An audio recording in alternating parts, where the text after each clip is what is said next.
IAS institute నిర్వహిస్తున్న all India scholarship exam pass అవ్వండి. 2 years ఫీజులో 50% మాత్రమే పే చేయండి. రాజ్యసభ అభ్యర్థుల ఎంపికతో పాటుగా జనసేన పార్టీ నేత మెగా బ్రదర్ నాగబాబుకు ఏపీ క్యాబినెట్లో మంత్రి పదవి ఖాయమైంది. నాగబాబును మంత్రివర్గంలోకి తీసుకోవాలని నిర్ణయించినట్టు స్వయంగా టీడీపీ అధినేత ముఖ్యమంత్రి చంద్రబాబు ఒక ప్రకటనలో తెలిపారు. ఏపీలో మొత్తం అసెంబ్లీ స్థానాల్ని బట్టి 25 మంత్రి పదవులకు అవకాశం ఉండగా ప్రస్తుతం 24 మందే ఉన్నారు. మిగిలిన ఆ పదవి నాగబాబుకు దక్కబోతోంది. కూటమి పొత్తుల్లో భాగంగా టీడీపీకి 20, జనసేనకు 4, బీజేపీకి 1 మంత్రి పదవి ఇవ్వాల్సి ఉంది. ఈ నేపథ్యంలో జనసేన పార్టీ ప్రధాన కార్యదర్శిగా ఉన్న నాగబాబు త్వరలోనే మంత్రిగా ప్రమాణ స్వీకారం చేయనున్నారు. ఇక నాగబాబును క్యాబినెట్లోకి తీసుకోవాలనే నిర్ణయంతో ఆయనకు ఏ శాఖ ఇస్తారనే చర్చ జరుగుతోంది.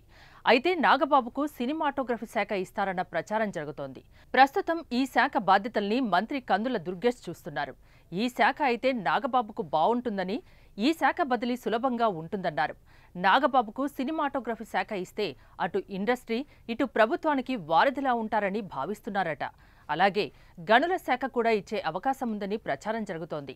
అయితే మంత్రిగా ప్రమాణ స్వీకారం ఎప్పుడు, ఏ శాఖ ఇస్తారన్నది అధికారికంగా ఎలాంటి ప్రకటన లేదు.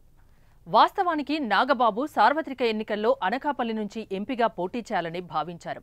అయితే కూటమి పొత్తుల్లో భాగంగా అనకాపల్లి సీటు సీఎం రమేష్కు కేటాయించడంతో ఆయన ఎన్నికల్లో పోటీ చేయలేదు.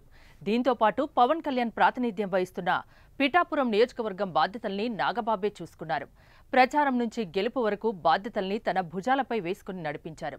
దీంతో ఏపీలో కూటమి ప్రభుత్వం అధికారంలోకి వచ్చిన తర్వాత నాగబాబుకు టీటీడీ చైర్మన్ పదవి ఇస్తారనే చర్చ జరిగినా ఆయన మాత్రం తాను రేసులో లేనని చెప్పారు. తాజాగా రాజ్యసభ సభ్యుడిగా అవకాశం దక్కుతుందని భావించారు. అయితే పవన్ కళ్యాణ్ ఢిల్లీ పర్యటనకు వెళ్లడంతో అది నిజమేనని అందరూ అనుకున్నారు. కానీ రాజ్యసభకు కూడా నాగబాబుకు అవకాశం దక్కలేదు. చివరికి ఆయనకు ఏపీ క్యాబినెట్లో బెర్త్ దక్కబోతోంది.